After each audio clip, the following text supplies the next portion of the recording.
So I ended up digging this up and filling it in. I got my little retaining walls finished. I'll probably connect that board that's kind of sticking out to the post. I'm going to see when I get some scrap, though. I don't want to cut up anything good for this. Baby, calm down. So that's all smoothed out. We got our wall over here. You can see that it's pretty, even this bottom board goes all the way over. So as I do some more digging, I'm going to fill this in some. Maybe mix some seaweed in with it too to give nutrients to the bittersweet. So that's good. And then what I did over here, I built a clothesline. Like, oh my gosh, this is so awesome. I put up a couple posts. They weren't long enough, so I had to scab them together, it's called, when you connect two like this. It's not really something you want to do like, in a house on structural work. Maybe inside walls, you get away with it, but, it's really not the way to do it. But out here, we have what we have, so I got to kind of work with it, being on an island and stuff. So, and I connected it with that was actually a piece of, I don't know if that was driftwood or not, that top piece, but that's super long. So connected them here. I'm probably going to do something on the bottom. They are pretty deep. Digging on that one, that I actually dug into a little ant nest. So actually not really little, but pretty good sized ant nest. I restacked all my wood neatly. All the pressure treated, I got a pile of just mixed up stuff, scrap lumber. But this all came today. I want to take a video, load it in my boat, but I had my phone in my little Yeti container, and I piled the wood in and realized I couldn't get to it. So I got that. I got this plywood. I got these two older pieces here. One of them broke somehow. In travel or transport, or maybe it was broken to begin with, not really sure, but it's pretty rustic. So I'm going to use that over here because I have this piece of pressure treated plywood here. It's a full 4x8 sheet, so I'd like to use that in the back as like a sun blocker. Hopefully I have enough wood to do this. If not, just have to do it some other time.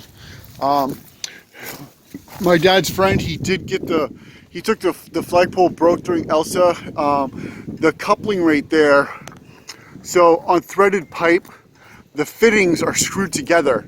So that's a weak point. So it broke there and it broke, where is it? Right there. So the top part broke off. So what I did is I should have made a little video of this. I cut the threads from the inside of the pipe, and then you take a chisel or a screwdriver, can actually tap it out. Let me back this thing up some here.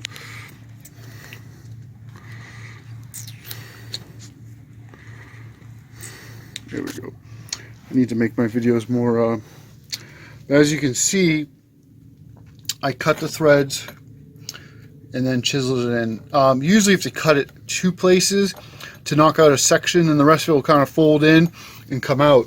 So that's pretty cool. But what I'm doing over here is I just kind of made a temporary decorations to kind of block the rain and wind out of here. Now I got some extra time, so I'm gonna be unscrewing all these deck boards to get the plywood out. And that's kind of where I'm at. All right, I connected two 2x8s onto this side underground. They're not perfectly level because obviously the ground's sloping up for the ramp. I was putting in a post over here to run, making a little retaining wall out of some deck boards. But I have run to this huge log that's underground. I mean, it's still wood, even like, I think that's the end of it right there. It's so thick.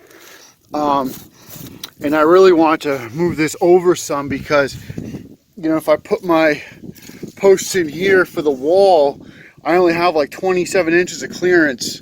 And my dolly is 26 inches, so I could make it by an inch, but I'm thinking I'm going to try to use my axe and chop some of this out here to see if I can't get that to push over, because there's a knot right there, so I might be able to bust that out. But I mean, you can't chainsaw wood underground like this because it's going to instantly ruin the blade with all the sand and stuff. You might get one cut through it, but I mean, if you hit a nail, game over. You got to stop and sharpen it, and you know, with an expensive chainsaw, I really don't want to get all the sand and all the crap in it. And that's pretty, you know, that'd be a lot of wear and tear on a battery Sawzall. You know, not really designed to cut, you know, 15-inch logs or 14-inch logs, whatever it is. So I'm going to come up with something